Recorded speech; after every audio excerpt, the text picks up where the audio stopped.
Hello and welcome to Saint Lucia Magazine, a weekly news roundup reviewing key national developments in education, the economy, infrastructure, agriculture, and more. I am your host, Nival Auguste. In this edition, Saint Lucia welcomes Nigerian President His Excellency Bola Ahmed Tinubu and Lucian Carnival 2025 launches.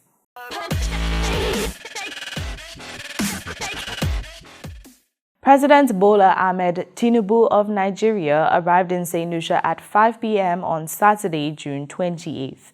On his descent from the aircraft, he was welcomed by His Excellency Governor-General Cyril Errol Charles, Prime Minister Honorable Philip J. Pierre, former Prime Minister Honorable Dr. Kenny D. Anthony, and other government officials. President Tinubu received an official state welcome that included a guard of honor and a rendition of both the Nigerian and Saint Lucian national anthems.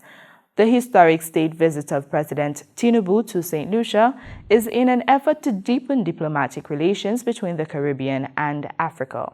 Petula Olibert has the details. Prime Minister of Saint Lucia, Honorable Philip Pierre, said President Tinubu's visit will provide an opportunity for the countries of the OECS to strengthen economic cooperation and diplomatic ties with African countries. As descendants of a shared heritage, the peoples of our region trace deep links to the African continent, particularly Nigeria. These long-standing cultural and historical connections compel us to continue nurturing and expanding our partnerships with Africa in ways that are meaningful, strategic, and sustainable. We hope to collectively explore avenues of cooperation in such areas as economic development, education, infrastructure, and diplomatic exchange. His Excellency Bola Ahmed Tinubu was inaugurated as President of Nigeria on May 29, 2023. By the fourth quarter of 2024, the World Bank noted a 4.6% growth in Nigeria's economy, its fastest growth in about a decade. Prime Minister Pierre has long advocated for unity and stronger collaboration between Africa and the Caribbean to tackle global challenges. Nigeria is a vast country full of resources, and for many historical reasons, we have to maintain these ties with Africa, and we want to expand these ties, and this official visit is the first step. But we cannot run away from our history, and a lot of our history resides in Africa, and we have to ensure that these relations are tightened, particularly now with what's happening in the world as far as the relationship between countries are concerned. So I want to officially welcome the President of Nigeria. Over the past 24 years, Saint Lucia has established diplomatic relations with some 11 African countries, including Morocco in 1988, South Africa in 1996, Kenya in 2019, the Ivory Coast in 2022, Sierra Leone in 2023, and Eritrea in 2024. Now let's take in the highlights from the President's visit.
Chairperson of the Carnival Planning Management Committee, Tamara Gibson, discussed some of the pillars that form the basis of this year's Lucian Carnival.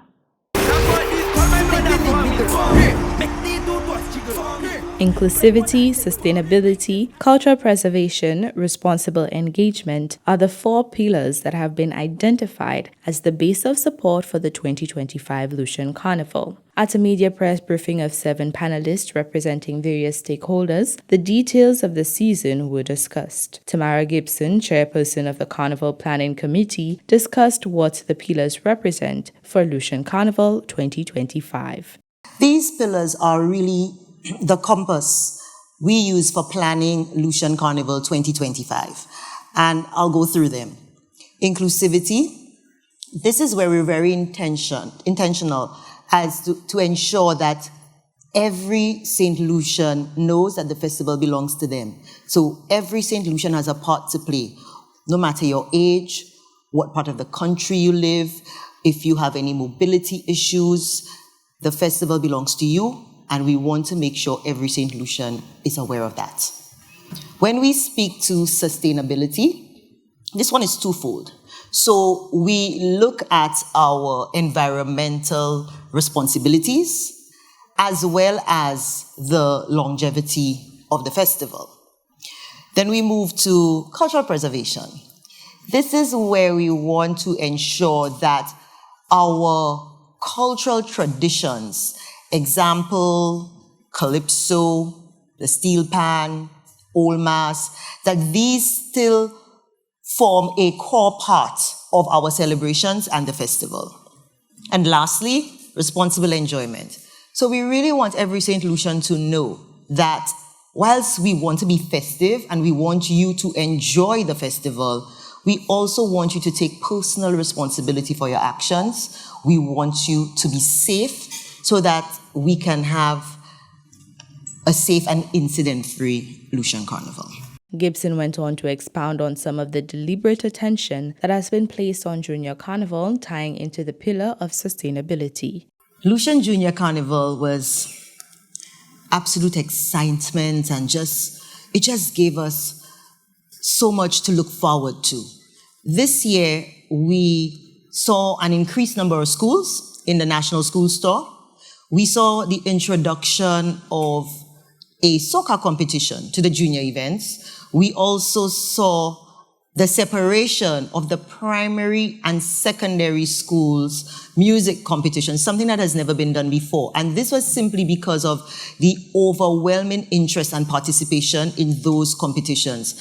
And of course, we saw an increased participation in the schools which participated in the Pan Festival. So for us, it's about ensuring that our youth know that there's a place in the festival for them. So what we are trying to do is to increase activities so that they can be involved.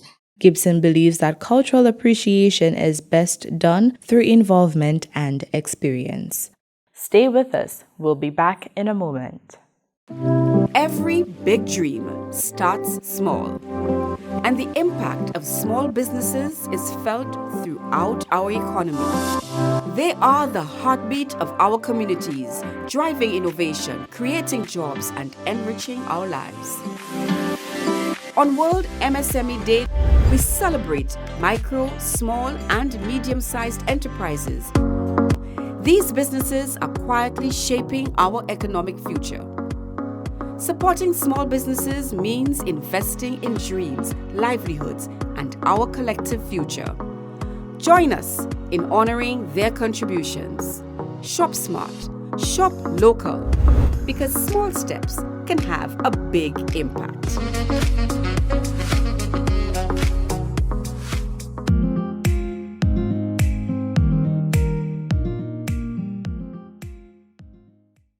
Welcome back.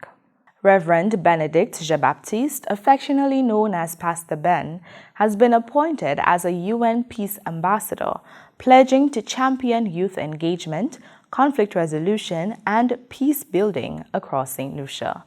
Claudia Monlouis has the details. Reverend Benedict Jean-Baptiste, widely known as Pastor Ben, has embraced a new calling, one that bridges service to God and country. In a recent announcement, he revealed his appointment as a United Nations Peace Ambassador, a role he believes will allow him to champion peace-building efforts across St. Lucia. During a visit to the studios of the Government Information Service, GIS, Pastor Ben shared his vision on this significant new chapter. He expressed a strong commitment to advancing peace initiatives, particularly those focused on youth engagement, conflict resolution, and strengthening family and community ties. I am now responsible to assist in peace programs. Number one, I would make it my duty, it is duty on me, to look into areas where there is need for peace. For example, one of my major focus will be at the schools. Wearing his new hat as Peace Ambassador, Reverend Benedict Jean-Baptiste reflected on the concerning erosion of peace within too many families and communities. He underscored the importance of proactive intervention. Brothers and sisters, it has really hurt us when we hear a brother kills a brother. That has ripped through our nation. And what would have been better to know if a family, two brothers just not getting along, before anything gets worse, call for the peace ambassador, see what input I could make, and I'm confident it would certainly help. Pastor Ben also indicated that he will soon be engaging various government ministries and civil society organizations to explore partnerships and translate his proposed initiatives into concrete, actionable steps. His mission is to help restore peace as a foundational value in St. Lucia, beginning with young people and expanding outward into homes and communities. A new chapter of empowerment begins in Barre St. as the community welcomes a state-of-the-art human resource center, unlocking training, development, and brighter prospects for residents. Anicia Antoine reports. Residents of Barre St. and surrounding communities gathered to witness a historic milestone on June 20th as the keys to the newly constructed Barre St. Human Resource Development Center were officially handed over in a symbolic ceremony. The multifunctional facility, the first of its kind in the community, is designed to serve as a hub for lifelong learning, youth development, and community engagement. Equipped with computers, study areas, and a flexible layout, the center provides dedicated spaces for academic support and technology access, while also offering a venue for public meetings, cultural events, and social activities. Parliamentary Representative for Castries South, Honorable Dr. Ernest Hilaire, spoke on the importance of investing in community infrastructure and what this means for the people of Barre St. We want our children to leave school and never to have to say to their teachers that they could not print some research they had to conduct. They will have the facility to print. Never must they say they could not get some research done or some project done. They will be able to get it done inside there. When they need remedial classes, it will be done inside there. And I'm going to say to you that part of my allocation goes to employing someone to be able to give the children the support that they need. There's also a room for a library area where they can study in silence. So whilst there's one computer room where they're doing their research, there is another room where they can sit in silence and do their research. Because our children must never say that they did not have the facility where they could have gotten the information they wanted to do their schoolwork. During the ceremony, the keys to the center were handed over to the Ministry of Housing and Local Government, which will in turn delegate responsibility to a community board tasked with the management and maintenance of the space to ensure that the facility remains responsive to the needs of the residents it serves. Minister for Equity, Social Justice and Empowerment, Honorable Joachim Henry, expressed pride in seeing such a project come to fruition, noting its alignment with the ministry's commitment to inclusive development and equal access to opportunity. All of these establishments had one purpose. It is to bring the people together so that they can work together. They can discuss things together. And nothing brings the essence of community development than having a community center or a human resource development center. Prime Minister Honorable Philip J. Pierre, who was present at the event, commended the collaboration between ministries and the community in delivering this transformative space. He noted that initiatives like the Barre St Center are essential to building resilient communities and fostering national development from the grassroots up. From the Ministry of Equity, Social Justice and Empowerment, Anicia Antoine.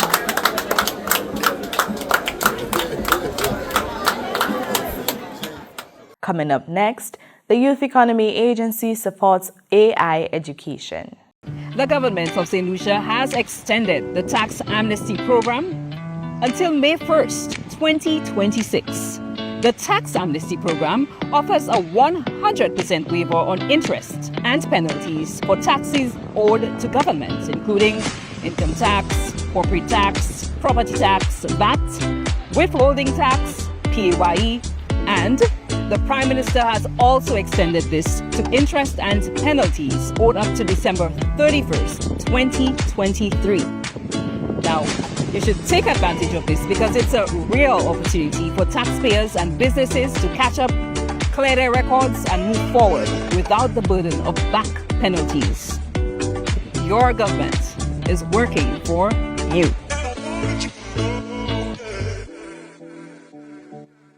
Welcome back. Over 50 St. Lucians have graduated with new skills from a one-day AI mastery course. The program, facilitated by Work Digital Media, taught participants how to utilize AI tools in their day-to-day business and corporate operations. According to course facilitator and managing director Wamil Kendall, the goal is to equip individuals with the ability to efficiently use AI whilst debunking the narrative that AI is replacing humans. We hear more in this report. With AI tools rapidly reshaping industries, St. Lucian professionals and entrepreneurs had the chance to sharpen their skills this past weekend. On Saturday, June 21st, 2025, Work Digital Media hosted its highly anticipated AI Next Level Mastery course, a dynamic blended learning experience that brought together 52 participants both in person and online. Led by Wamil Kendall, Managing Director of Work Digital Media, the course offered hands-on training with some of today's most powerful AI tools, not requiring participants to have coding or web development experience. According to Kendall, the goal was simple yet ambitious, to empower professionals and entrepreneurs to embrace AI rather than fear it, and to utilize it as a force for growth and innovation. The idea behind the course is primarily to just allow persons to showcase or access AI tools, free AI tools that can actually work to make their life a little easier. Participants immersed themselves in 4 major modules: AI fundamentals and prompt engineering, business and marketing with AI, web development using AI tools, and automation and optimization using AI platforms.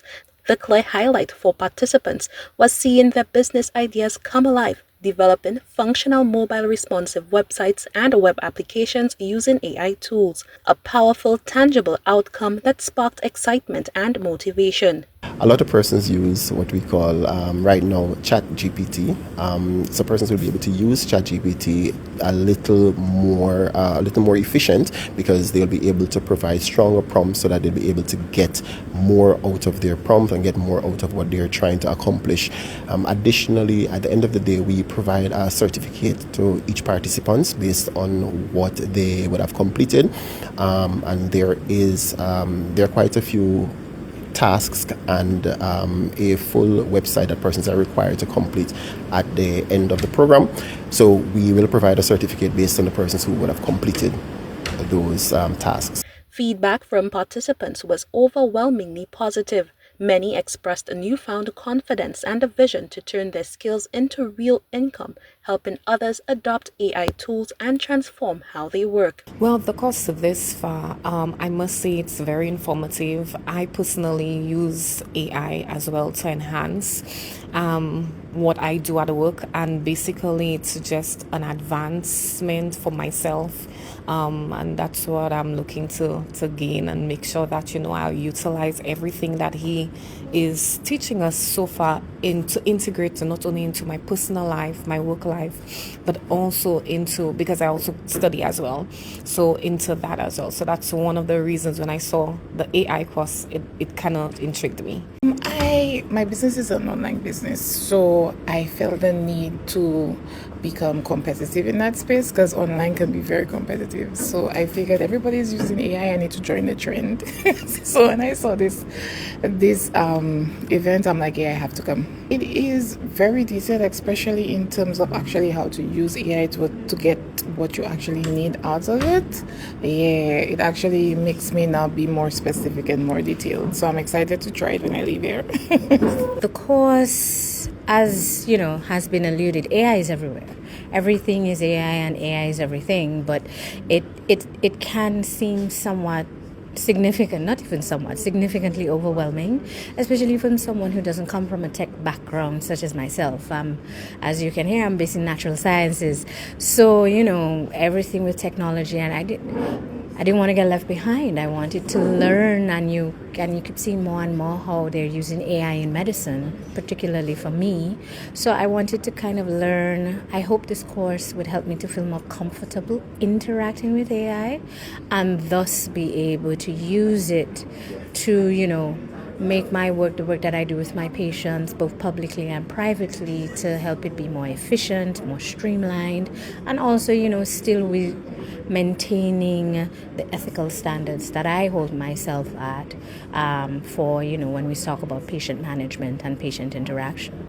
The course culminated with a graduation ceremony where each attendee received a certificate, not just a piece of paper, but a symbol of their commitment to growth, learning, and innovation. Several participants were also sponsored through the Youth Economy Agency, making this opportunity accessible to emerging entrepreneurs. I want to thank the youth economy because many of the participants that came today, they were able to benefit from this program based on the support that we got from the youth economy. So I want to say a special thanks to them. This is the second course in a growing series by Work Digital Media, with more AI programs on the horizon as the organization sets its sights on equipping both local and regional talent to thrive in this rapidly changing world.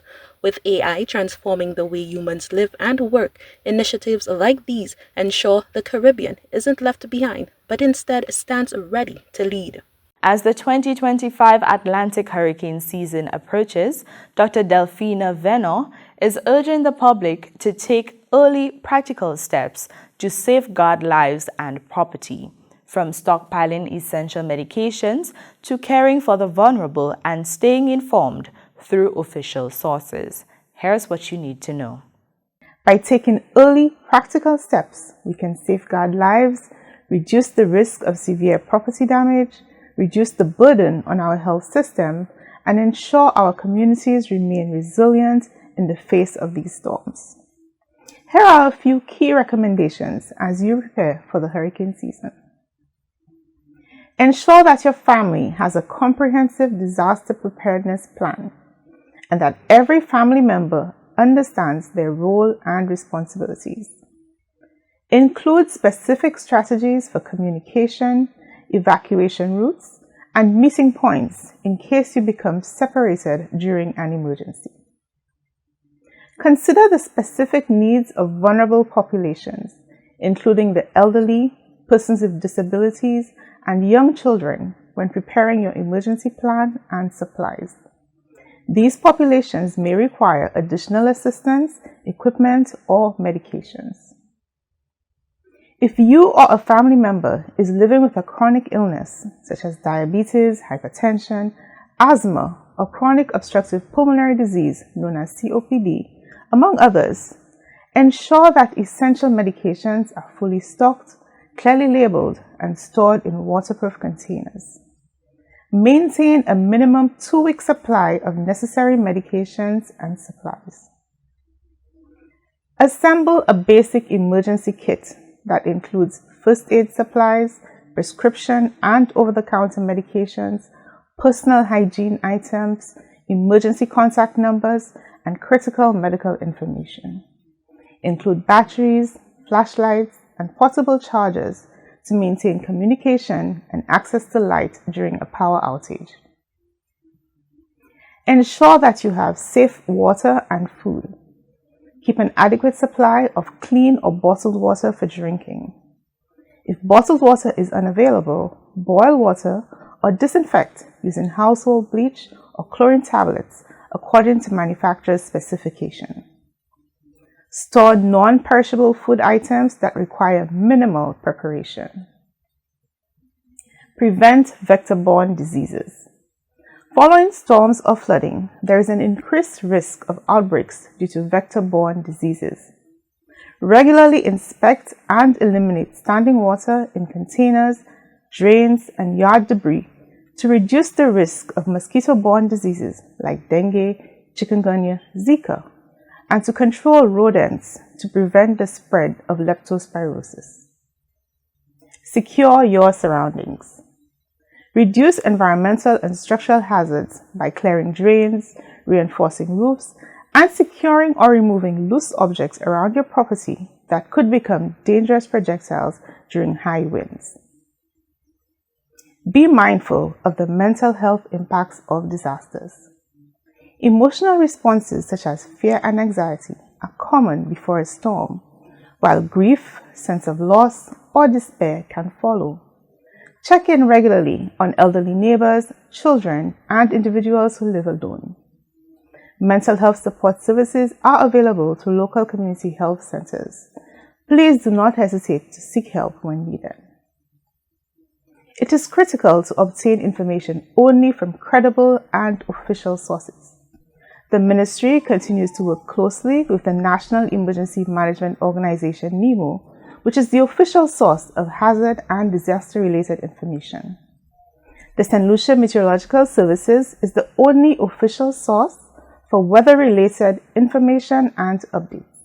And with that, we wrap up this edition of Saint Lucia Magazine. A heartfelt thank you to everyone who contributed to this production: the National Television Network, the GIS team, and communication officers across government ministries. Thank you for watching on NCN Channel 122 and following us on the official social media platforms of the Government of Saint Lucia. I am Nivalo Geist. Until next time, stay informed, stay engaged, and stay hopeful as we continue tracking Saint Lucia's progress.